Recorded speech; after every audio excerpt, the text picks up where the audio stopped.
Hello, yes, good morning. I am Nagvineni, Assistant Professor of English. Welcome to Susarla English channel.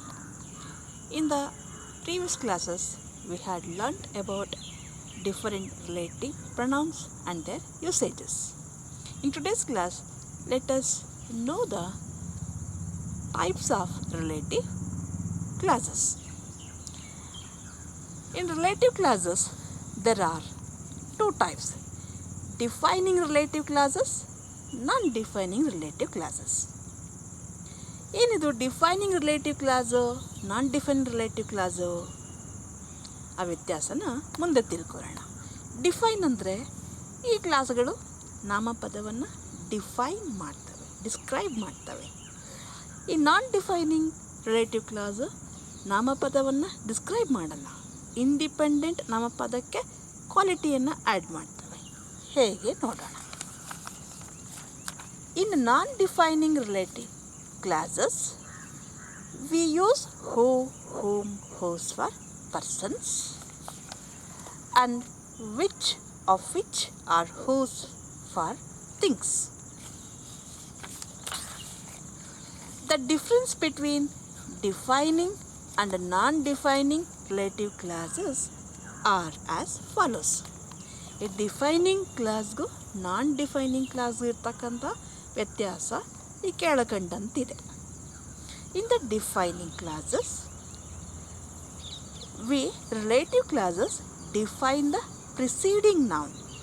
ನಾವು ಕಳೆದೆಲ್ಲ ತರಗತಿಗಳಲ್ಲಿ ತಿಳ್ಕೊಂಡಿದ್ದು defining ಕ್ಲಾಸಸ್ಸೇ. ನಾನ್ defining ಕ್ಲಾಸ್ಗೆ ನಾವಿನ್ನೂ ಹೋಗಿಲ್ಲ.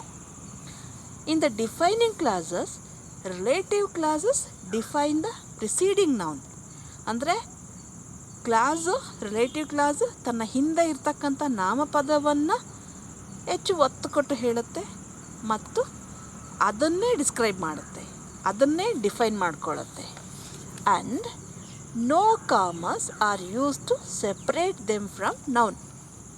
ನಾಮಪದಕ್ಕೂ ಮತ್ತು ಆ ರಿಲೇಟಿವ್ ಕ್ಲಾಸ್ಗೂ ನಡುವೆ ನೀವು ಯಾವುದೇ ಕಾಮವನ್ನು ಬಳಸಿ ಅವೆರಡನ್ನು ಪ್ರತ್ಯೇಕಗೊಳಿಸಲಿಕ್ಕೆ ಸಾಧ್ಯ ಇಲ್ಲ.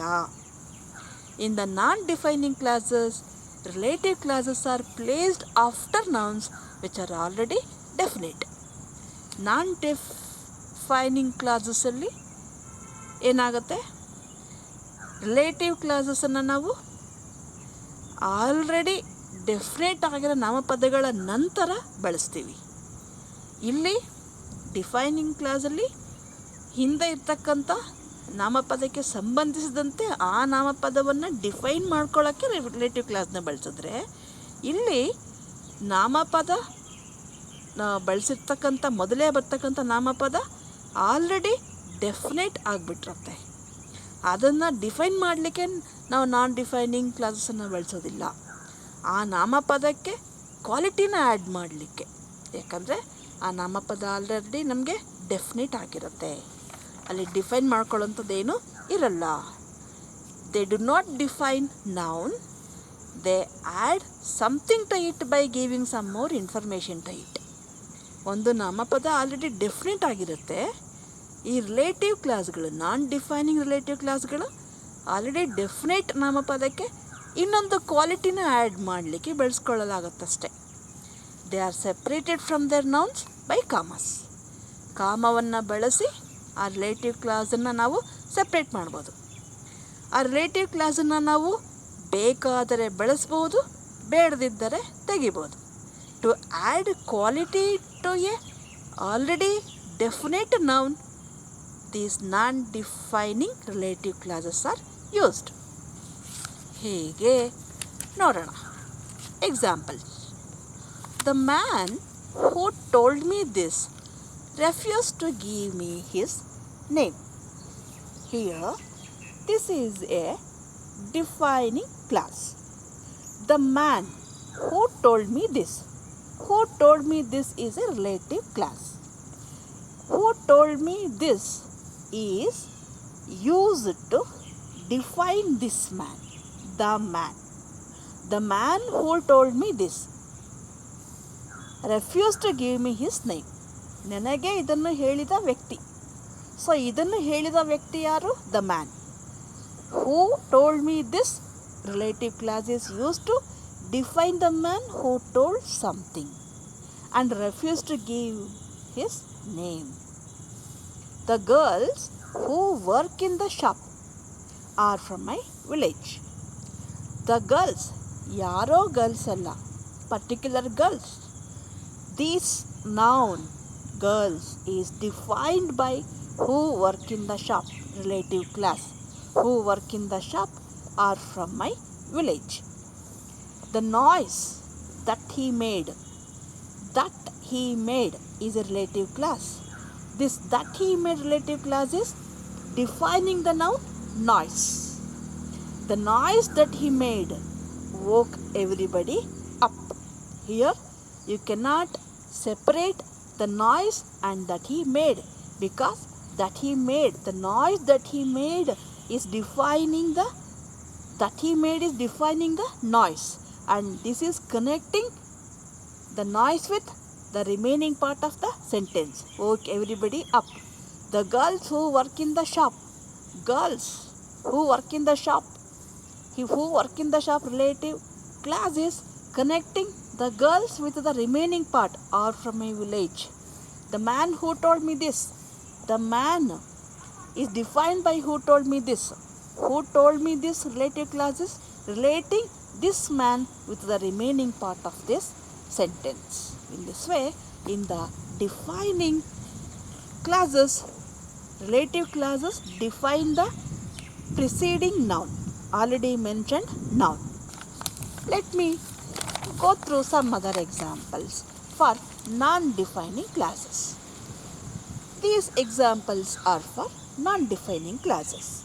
The patient who is very pessimistic says that he will not recover. You see, the patient is the noun. There is comma. Patient is a definite noun here. And who is very pessimistic. The quality of the patient is pessimistic. Pessimistic, nirashavadi. This relative clause, who is very pessimistic, is not used to connect the patient with the remaining part of the sentence. This who is very pessimistic is used to add one more quality to the patient. The patient who is very pessimistic says that he will not recover. You can remove this relative clause and it won't affect the meaning of the sentence in any way. ಇಲ್ಲಿ ನೀವು who is very pessimistic ಅನ್ನುವ ಒಂದು ಗುಣವನ್ನು ಹೇಳಲಿಕ್ಕೆ relative ಕ್ಲಾಸನ್ನು ಬಳಸ್ಕೊಂಡಿದ್ದೀರಾ ಹೊರತು ಈ ಪೇಷಂಟನ್ನು ನೀವು describe ಮಾಡಿ ರಿಮೈನಿಂಗ್ ಪಾರ್ಟ್ಗೆ ಕನೆಕ್ಟ್ ಮಾಡ್ತಾ ಇಲ್ಲ. Sanjay who is very romantic has just got engaged for the 4th time. ಇಲ್ಲಿ who is very romantic is used to add quality, another quality to Sanjay. If you remove this who is very romantic, the meaning of the change will not be affected more. Sanjay who is very romantic has just got engaged for the 4th time. 4ನೇ ಸಾರಿಗೆ ಅವನು engagement ಮಾಡ್ಕೊಂಡಿದ್ದಾನೆ, ಅವನು ತುಂಬ romantic ಅಂತ ಹೇಳ್ತಾ ಇರೋದು. The farmers independent who worked very hard. ಅವ್ರದ್ದು ಇನ್ನೊಂದು ಕ್ವಾಲಿಟಿ ಹೇಳಲಿಕ್ಕೆ, ಇವರಿಗೆ ಸಂಬಂಧಪಟ್ಟ ಒಂದು ಕ್ವಾಲಿಟಿನ ಆ್ಯಡ್ ಮಾಡಲಿಕ್ಕೆ ನಾನು ಬಳಸಿದ್ದೀನಿ. ಅದಕ್ಕೆ ಇಲ್ಲಿ ನೋಡಿ ಕಾಮ ಇದೆ, ಇಲ್ಲೂ ಕಾಮ ಇದೆ. I have separated the farmers and the relative class by using the comma. That means this is an additional quality. This relative clause is used to add quality, one more quality to the already definite noun. Fail to get its benefits. The farmers, ಕಷ್ಟಪಟ್ಟು ಕೆಲಸ ಮಾಡುವ ರೈತರು ಅದರ ಪ್ರತಿಫಲವನ್ನು ಪಡೆಯಲು ವಿಫಲರಾಗಿದ್ದಾರೆ ಅಂತ ಅರ್ಥ. ಇಲ್ಲಿ ಇದು ತೆಗೆದಾಕಿದ್ರೆ farmers failed to get its benefits ಅಂತ ಅರ್ಥ ಬರುತ್ತೆ.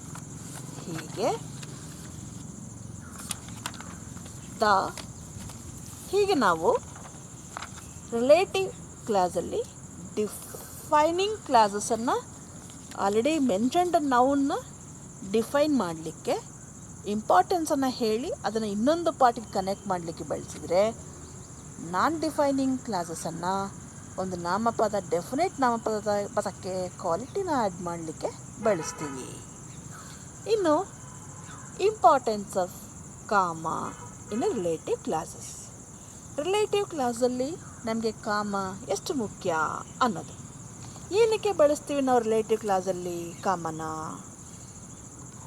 ಕಾಮ ಬಳಸೋದು meaning of the sentences changes when the ಕಾಮ ಈಸ್ ಇನ್ಸರ್ಟೆಡ್.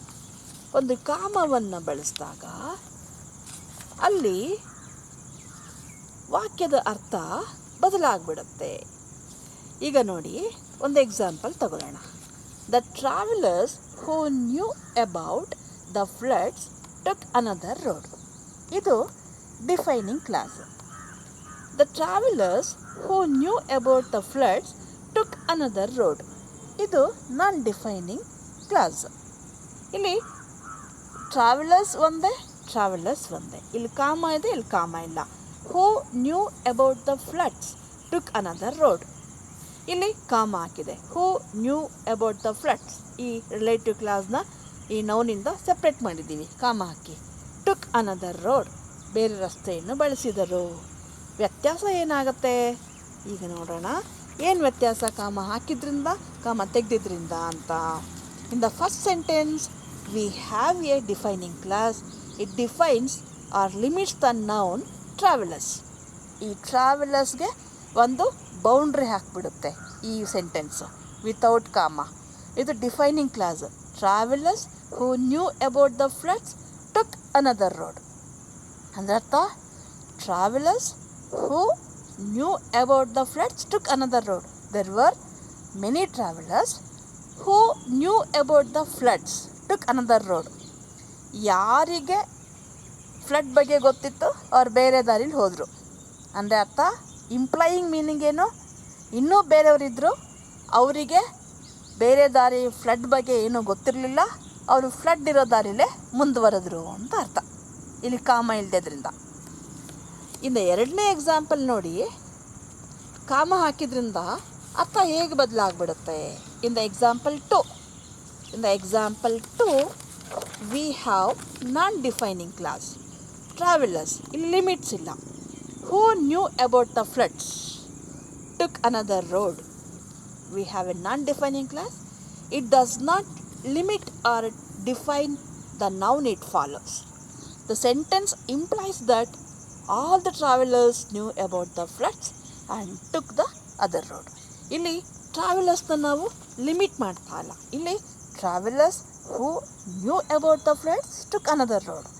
ಯಾರಿಗೆ ಫ್ಲಡ್ ಬಗ್ಗೆ ಗೊತ್ತಿತ್ತು ಅವ್ರು ಬೇರೆ ದಾರಿಲಿ ಹೋದರು, ಯಾರಿಗೆ ಗೊತ್ತಿರಲಿಲ್ಲ ಅವ್ರು ಫ್ಲಡ್ ಇರೋ ದಾರಿಲೇ ಮುಂದುವರೆದ್ರು ಅಂತ ಅರ್ಥ ಬರುತ್ತೆ. ಇಲ್ಲಿ ನೋಡಿ, the travellers who knew about the floods took another road.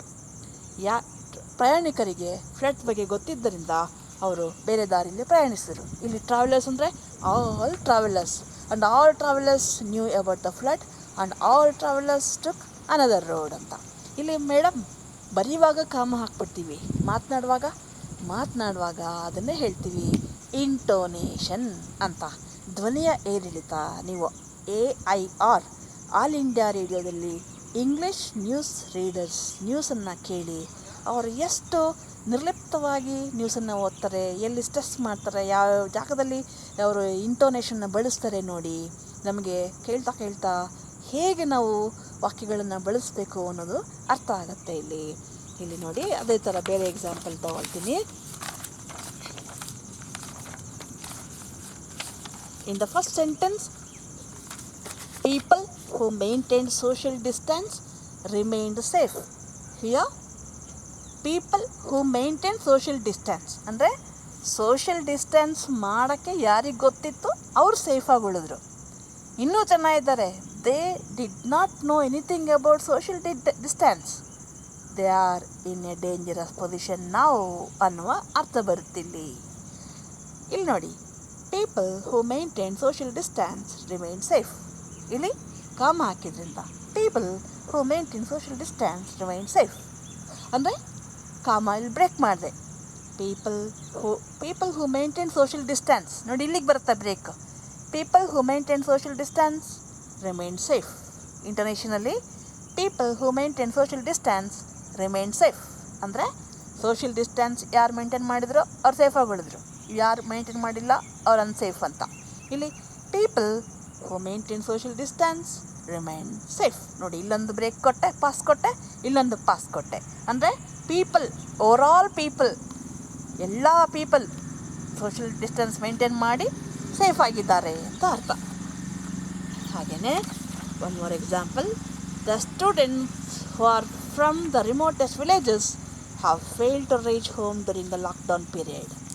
Students who are from the remotest villages have failed to reach home during the lockdown period. Illi I gave the pass here.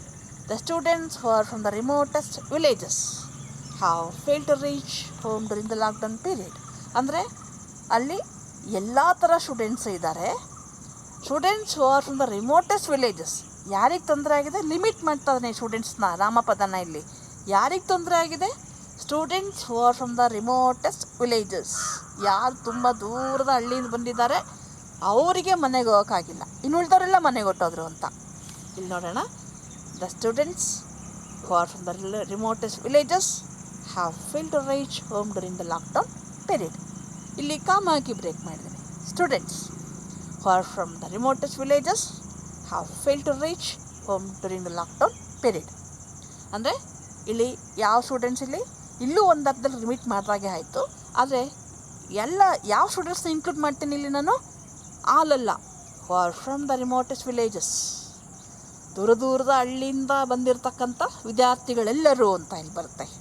ಇಲ್ಲಿ ರಿಮೋಟೆಸ್ಟ್ ವಿಲೇಜಿಂದ ಬಂದಿರೋ ಹಳ್ಳಿ ವಿದ್ಯಾರ್ಥಿಗಳಿಗೆ ಮಾತ್ರ, ಉಳಿದ ವಿದ್ಯಾರ್ಥಿಗಳು safe. ಇಲ್ಲಿ ಎಲ್ಲ ರಿಮೋಟೆಸ್ಟ್ ವಿಲೇಜಿಂದ ಬಂದಿರೋ ಎಲ್ಲ ವಿದ್ಯಾರ್ಥಿಗಳು, students who are from the remotest villages have failed to reach home during the lockdown period. I think you have understood how to use relative clauses in defining classes and non-defining classes. If you have any queries, you post it in the comment box. Take care. Bye.